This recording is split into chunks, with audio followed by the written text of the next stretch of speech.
बिस्मिल्लाहिर्रहमानिर्रहीम। अस्सलाम वालेकुम नाज़रीन, आप मेरा यूट्यूब चैनल देख रहे हैं। मैं इमरान खान।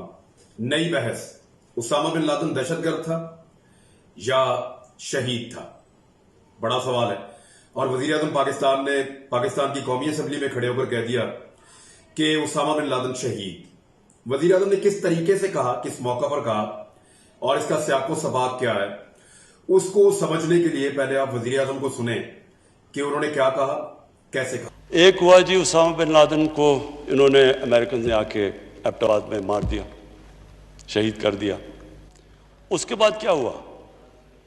सारी दुनिया ने हमें गालियां निकाली, बुरा हमें कहा, हमें बुरा भला कहा।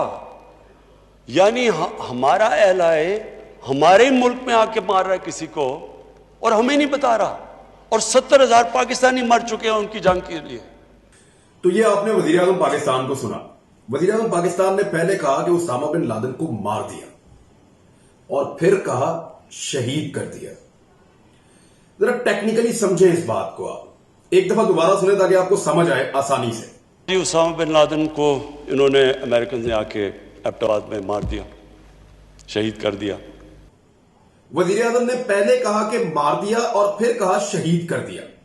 जब कभी आदमी अपनी गुफ्तगू में किसी लफ्ज का इस्तेमाल करता है और फिर रुक के उसको दोहराता है और उसकी जगह पे दूसरे लफ्ज का इस्तेमाल करता है, तो इसका मतलब है कि वो आदमी अपनी कही हुई बात को दुरुस्त कर रहा है, अपने मुंह से निकली हुई बात की तस्हीह कर रहा है कि मैंने ये कहा, सॉरी गलती से ये कह दिया, असल में बात ये थी। पहले कहा मार दिया, बाद में कहा शहीद हो गए।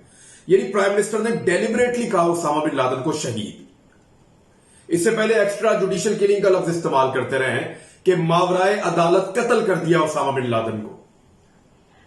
दहशतगर्द तो पहले भी नहीं कहते रहे इमरान खान साहब, जब वो इक्तदार में नहीं थे, मीडिया सवाल करता था वो तब भी नहीं कहते थे, लेकिन आज उन्होंने शहीद कह दिया। तो क्या ये हमारी रियासत की पॉलिसी है?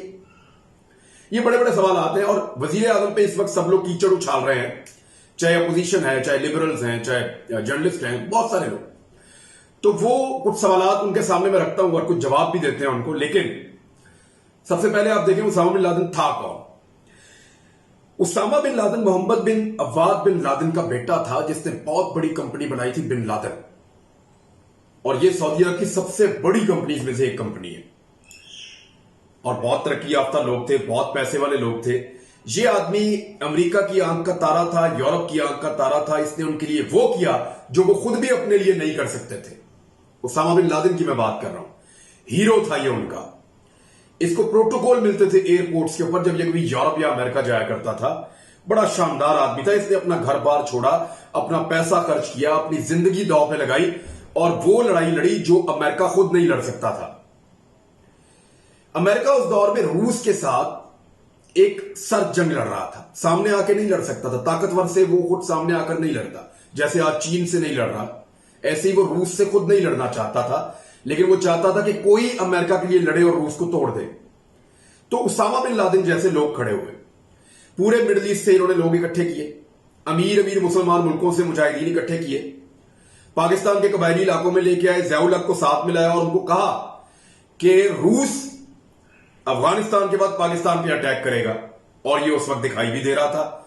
रूस बहुत तेजी से एक्सपैंड कर रहा था दुनिया में और एक बहुत तगड़ा एक हाथी था जो आगे बढ़ता चला जा रहा था। तो पाकिस्तानियों ने इस बात पे यकीन किया कि वाकई ये इधर आ जाएगा।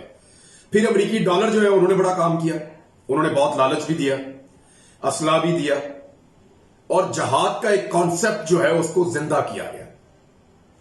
अफगानिस्तान से बहुत सारे लोग जो है बेचारे वहां से निकले, दरबदर हो गए, बहुत सारे मुहाजिरीन बन गए।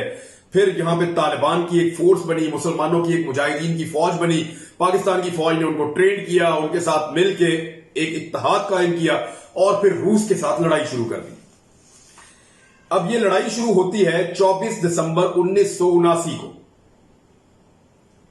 24 दिसंबर 1979 यानी 1979 में 24 दिसंबर को 24 दिसंबर को ये लड़ाई शुरू हो जाती है अफगानिस्तान में और ये चलती है 15 फरवरी 1999 तक, यानी 15 फरवरी 1989 तक ये लड़ाई चली है। 9 साल 1 महीना 3 दिन 3 हफ्ते और 1 दिन तक ये लड़ाई लड़ी गई। 9 साल 1 माह 3 हफ्ते और 1 दिन तक ये लड़ाई जारी रही। इस लड़ाई में कुछ 6,20,000 से ज्यादा रूसी फौजियों ने इस लड़ाई में हिस्सा लिया और 2 से 2.5 लाख मुजाहिदीन जो है वो उनसे भिड़ गए और ये लड़ाई चलती रही। 9 साल तक यहां पे कुर्बानियां दी गई। दोनों तरफ के हजारों लोग जो हैं वो शहीद भी हुए, मारे भी गए। सिविलियंस का बहुत बड़े पैमाने पर नुकसान हुआ। 30 लाख अफगानी जख्मी हो गए, 50 लाख मुहाजिर बन गए, मुल्क के अंदर दरबदर हो गए लोग, लाखों लोग जो है वो शहीद हो गए। तो एक बड़ा मुश्किल 10 साल का एक पीरियड था, लेकिन मुसलमानों ने ये जरूर किया पूरी दुनिया से इकट्ठे होकर, और इस खित्ते के मुसलमानों ने एक ऐसी बड़ी ताकत को, सोवियत यूनियन को शिकस्त देकर टुकड़े टुकड़े कर दिए। और यही अमेरिका चाहता था कि रूस एक इकोनॉमिक पावर के तौर पे, नई सुपर पावर के तौर पे और किसी भी सूरत हाल में अपने नजरियात के साथ अमेरिका और यूरोप के मफादात के सामने आकर खड़ा ना हो जाए। वो उसको कमजोर करना चाहते थे। मुसलमानों ने उनके लिए वो काम कर दिया। अमेरिका को खुद नहीं लड़ना पड़ा और मुसलमानों ने उनके लिए इतना बड़ा काम कर दिया कि रूस के टुकड़े टुकड़े करके कई रियासतों में तब्दील कर दिया। उसके बाद अमेरिका ने क्या किया? अमेरिका यहां पे जलता सुलगता अफगानिस्तान और पाकिस्तान, कबायली इलाके, इन सबको छोड़ के अपना काम निकाल के यहां से भाग गया। और उसके ऊपर साबिक अमेरिकी वजीर खारजा हिलरी क्लिंटन का एक स्टेटमेंट है, वो भी आप सुन लें। We also have a history of kind of moving in and out of Pakistan. I mean, let's remember here, the people we are fighting today, we funded 20 years ago. Was President Reagan in partnership with the Congress, led by Democrats, who said, you know what, sounds like a pretty good idea. Let's deal with the ISI and the Pakistani military, and let's go recruit these mujahideen. And so we then left Pakistan. We said, okay, fine, you deal with the stingers that we've left all over your country. You deal with the mines that are along the border. And by the way, we don't want to have anything to do with you. In fact, we're sanctioning you. So we stopped dealing with the Pakistani military and with ISI, and we now are making up for a lot of lost time. तो Hillary Clinton अपने मुंह से कह रही है कि हम उनको छोड़ के आगे, हमने उनके साथ ज्यादती की, पाकिस्तानियों के साथ, अफगानियों के साथ और इस खित्ते के लोगों के साथ। अमेरिका ने अपना फायदा निकाला और भाग गया। फिर क्या हुआ? यह खित्ता 5 साल तक जलता रहा। 10 अक्टूबर 1994 को यहां पे पहली मरतबा हुकूमत बनी और वह तालिबान की हुकूमत बनी। तालिबान ने यहां पे एक बड़ी शानदार हुकूमत बनाई। मुल्ला मोहम्मद उमर और अब्दुल गनी बरादर, इन्होंने मिलकर हुकूमत को तश्कील दी और बहुत सारे लोग थे इनके साथ। इनकी हुकूमत बनी और उसामा बिन लादेन इनके साथियों में था, क्योंकि उसने इनके साथ मिलकर जहाद लड़ा था। जब यह हुकूमत बनती है तो यूरोप और अमेरिका इसके ऊपर जब कुछ थोड़ी सी तहकीक करते हैं तो पता चलता है कि यह तो वही हुकूमत है जो हमने अब्बासियों से ली थी या उस्मानियों से ली थी। ये तो खिलाफत वाले तरीके पे चल पड़े हैं। ये तो आहिस्ता आहिस्ता अपना सरसूख बढ़ाएंगे और मुसलमान मुल्कों को साथ मिलाएंगे। ये तो मुसलमानों के उस तरीके पे चल पड़े हैं जिससे हमने बड़ी मुश्किल से चंद 100 साल पहले जान छुड़ाई है। और अगर ये ताकत पकड़ते रहे तो हमारे लिए रूस से बड़ा एक खतरा और रूस से बड़ी एक मुसीबत हमारे कैपिटलिज्म के सामने और हमारी सुपर पावर मेंटेलिटी के सामने आकर खड़ी हो जाएगी। अब ये उससे बड़ा एक मसला था कि इनको तालिबान को दबाओ, इनका तर्ज हुकूमत खत्म करो, और उसके लिए फिर 9/11 हो गया। 9/11 हो गया या करवा दिया गया, ये दो चीजें। अगर आप अमेरिका और यूरोप में बनने वाली ही डॉक्यूमेंट्रीज को देखें जो बड़ी तहकीकात करके बनी है, तो आपको पता चल जाएगा कि 9/11 किसने करवाया, कैसे करवाया और उसका मकसद क्या था। उन्होंने वहां पे चंद हजार लोग अपने मरवा दिए और उसके बदले में दुनिया की एक ना खत्म होने वाली लंबी जंग छेड़ दी। अमरीकियों ने इसका इल्जाम उसामा बिन लादेन पे लगाया। उसामा बिन लादेन को ढूंढते हुए अफगानिस्तान तक आए और पाकिस्तान पे दबाव डाला कि आप हमारे मुज़ाकरात करवाएं और हमें उसामा बिन लादेन और बाकी जो हमारे मुल्जिमान है वो हमें लेकर दें। अब पाकिस्तान क्योंकि कमजोर मुल्क था, पाकिस्तान उनके साथ खड़ा नहीं हो सकता था अमेरिकन के सामने, तो परवेज मुशर्रफ साहब ने एहतमाम करके दिया और उस दौर में अमेरिकन के मुल्ला उमर के साथ मुज़ाकरात हुए, जो उस वक्त अफगानिस्तान को हेड कर रहे थे, अमीर थे। तो मुल्ला उमर के साथ जो मुज़ाकरात हुए उसको कुछ पाकिस्तानी सहाफियों ने रिपोर्ट भी किया है, अफगान सहाफियों ने रिपोर्ट भी किया है। मुल्ला उमर ने अमेरिकन की धमकियां सुनी और सुनने के बाद यह कहा कि आप मुझे उसामा बिन लादेन के खिलाफ सबूत दे दें।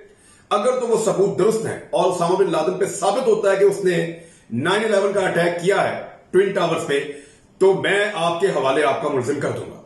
असूली बात थी, लेकिन अमेरिका ने सबूत नहीं दिए। बाद में जो सबूत दिए वो सबूत इस काबिल ही नहीं थे कि जिनके ऊपर कोई फैसला हो सकता।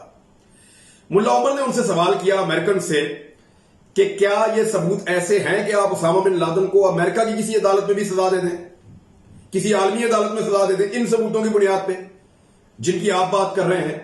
तो इसका जवाब अमेरिकन के पास नहीं था।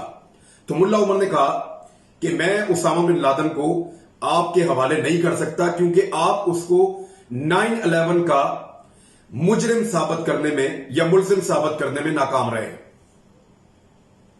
इसके बाद अमेरिका को क्योंकि मौका चाहिए था, मौका उनको मिल गया। उन्होंने अफगानिस्तान के ऊपर एक खौफनाक तरीन हमला कर दिया। दुनिया के मौत तक, यानी मदर ऑफ ऑल बम्स, दुनिया के बड़े बड़े बम लाकर उन्होंने अफगानिस्तान पे मारे और इतनी बम्बारमेंट की कि शायद तारीख में किसी मुल्क पे ऐसी बम्बारमेंट ना हुई। तबाही फेर के रख दी अफगानिस्तान में। मिलियंस लोग जो है वो जख्मी हुए, शहीद हुए वहां पे अफगानी, और बेशुमार लोग अफगानिस्तान को छोड़कर कबायली इलाका जात में आ गए, पाकिस्तान में आ गए, कोई इधर भाग गया, कोई उधर। अजीब अफरा तफरी का आलम अफगानिस्तान में क्रिएट करके रख दिया। लेकिन तालिबान अमेरिका के साथ लड़ते रहे। अब इस बीच में अमेरिका ने तकरीबन अफगानिस्तान को तो दबा लिया, लेकिन बराक ओबामा को इलेक्शन के लिए मकबूलियत की जरूरत पड़ गई। तो उसामा बिन लादेन जो एक दौर में अमेरिका की आंख का तारा था, वो अमेरिका ने पता करवाया कि वो तो पाकिस्तान में एबटाबाद में है, तो एक ऑपरेशन किया और उसामा बिन लादेन को शहीद कर दिया। अमेरिकी फौजी आए, पाकिस्तान को बताया भी नहीं, पाकिस्तान के अंदर घुसे, अटैक किया, उसामा बिन लादेन को शहीद किया, लाश ली और भाग गए। एक वहां पे उनका हेलीकॉप्टर गिर भी गया। पाकिस्तान के वजीर आजम थे उस दौर में यूसुफ रजा गिलानी साहब। मुझे अच्छी तरह याद है, उन्होंने फोन किया और मुबारकबाद पेश की अमेरिका को, और यह मुबारकबाद पाकिस्तान के टेलीविजन पे चलाई और सेलिब्रेशन शुरू हो गई पीपल्स पार्टी के दौरे हुकूमत में कि हम बहुत मुबारकबाद देते हैं कि अमेरिका ने उसामा बिन लादेन को पकड़ दिया और मार दिया। लेकिन थोड़ी देर के बाद उनको पता चला कि ये तो पाकिस्तान की खुद मुख्तारी के ऊपर अटैक था अमेरिका का।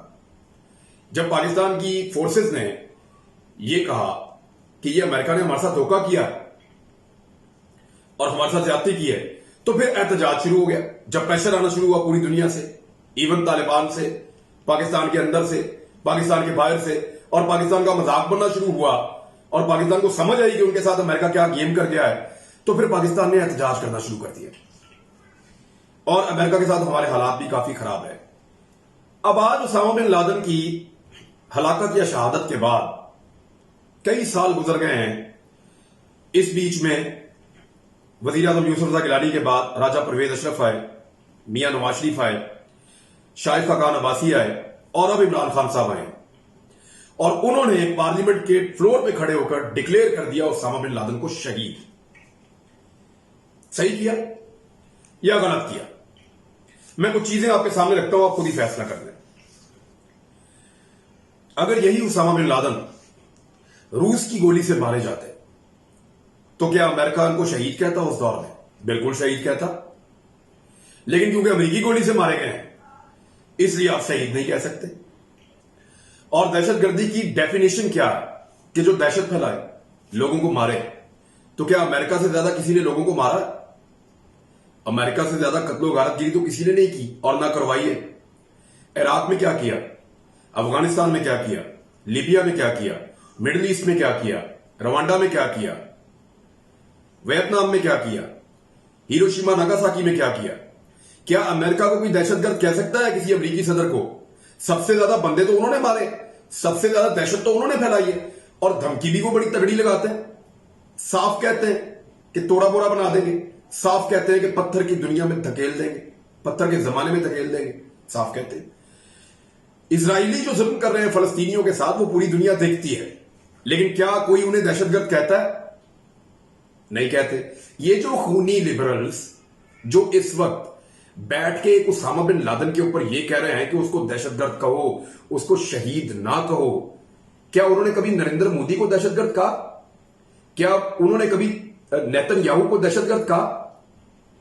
क्या उन्होंने कभी बराक ओबामा को दहशतगर्द कहा?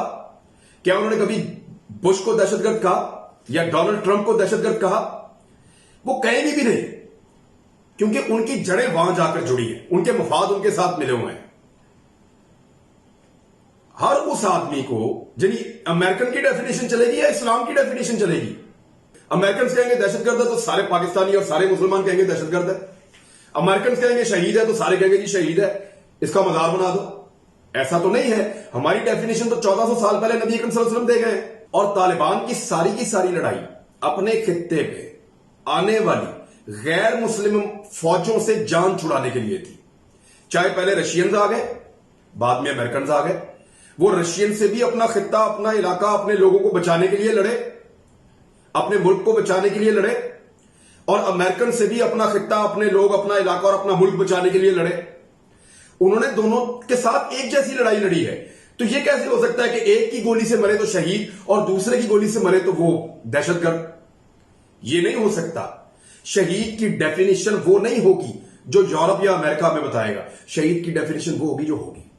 उसामा बिन लादेन के ऊपर अमेरिका आज तक अपना केस साबित नहीं कर सका, ना मुल्ला उमर के सामने साबित कर सका और ना बाद में कर सका।